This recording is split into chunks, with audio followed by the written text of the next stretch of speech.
Hey les amis, j'espère que vous allez bien. Bienvenue pour un autre moment phyto. Aujourd'hui, avec une petite lumière du jour qui s'éteint, euh, avec une plante que j'adore, l'églantier. Je vous ai mis des petites images en story avec la fleur de l'églantier et son fruit, enfin son faux fruit, le cynorhodon. C'est difficile à dire pour, en français. Mais je viens vous parler aujourd'hui de cette plante que j'adore et que je connais depuis que je suis enfant. Et donc vous partager ses particularités, la façon de la consommer ou de l'utiliser et tous les bénéfices qu'elle peut nous apporter. Donc, l'églantier est un rosier sauvage. En latin, c'est Rosa canina, c'est le rosier des chiens. Et il était réputé dans le temps pour guérir la rage. C'est pour ça, les chiens. Et donc aujourd'hui, on ne l'utilise plus vraiment pour ça. Mais donc, cette plante, donc, qui est un rosier sauvage, va avoir une fleur avec 5 pétales. Donc une fleur avec peu de pétales, une fleur simple, de plein de couleurs différentes possibles. Et va avoir donc ces faux fruits, qui sont en fait des graines, les cynorhodons. Et donc, eux, ils vont être mûrs, on va dire, fin août, septembre, vraiment, même jusqu'à dans l'hiver assez tard, même après les premiers gels, et on va pouvoir les utiliser aussi. Donc, les particularités de l'églantier. Déjà, au niveau de ce faux fruit, le cynorhodon, qui est le plus utilisé, hein, le plus souvent. Donc il est bourré de nutriments. Il est super pour l'hiver justement. Ces fruits, ces baies qui arrivent en fin d'été, gorgées de soleil, qui nous protègent en hiver des maux de l'hiver, des refroidissements, des rhumes, des états grippaux. Donc ils sont immunostimulants. Ils vont stimuler notre immunité. Les cynorhodons ont donc beaucoup de vitamine C, vitamine A, vitamine E aussi, tout un tas de minéraux, du fer, du magnésium, du calcium, des oligoéléments et ils ont des tanins aussi et des carotènes. Donc vraiment c'est très très complet, d'où cette couleur orangée rouge, et vraiment c'est là-dedans qu'il y a cette vitamine C qui va vraiment nous apporter tout ce qu'il faut pour traverser l'hiver vraiment en douceur. Donc, vous allez pouvoir avoir donc tous ces principes actifs dans les faux fruits, donc les cynorhodons. Et on va pouvoir utiliser aussi les pétales des fleurs. On va pouvoir utiliser les feuilles. Et donc, de ce côté-là, ça va être plutôt pour leurs effets calmants, adoucissants, réparateurs, légèrement, on va dire, digestives et vraiment calmante. Donc calmante même au niveau un petit peu du système nerveux. Et c'est toute la symbolique et toute l'énergie de la rose. Là, la rose sauvage, mais la rose toujours avec cette ouverture du cœur, ce parfum.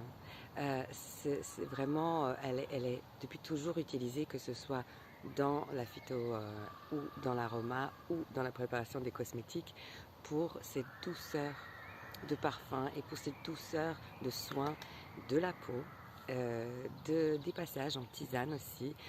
Voilà, vraiment. Et les feuilles vont être astringentes, elles ont des tanins aussi, elles sont super aussi pour du soutien sur le féminin. Je vais vous expliquer plus. Donc, comment les préparer?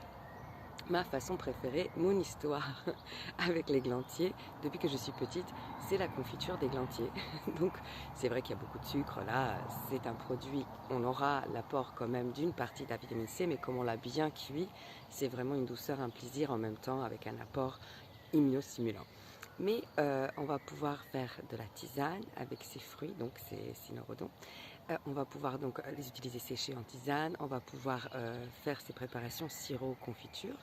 Chez moi, dans mon pays, donc en Bosnie, on avait vraiment, comme en France, la fraise ou l'abricot ou la pêche, des petites confitures au cynorhodon. C'est vraiment quelque chose d'admis.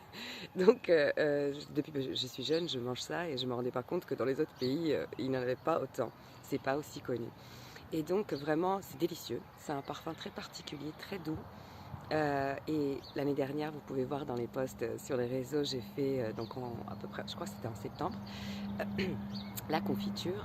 C'est une préparation parce que justement, j'allais vous en parler, les faux fruits contiennent à l'intérieur, ils ont cette enveloppe qui est rouge-orange, qui est de la chair en fait, qui est gorgée de nutriments, et à l'intérieur, vous avez des poils urticants.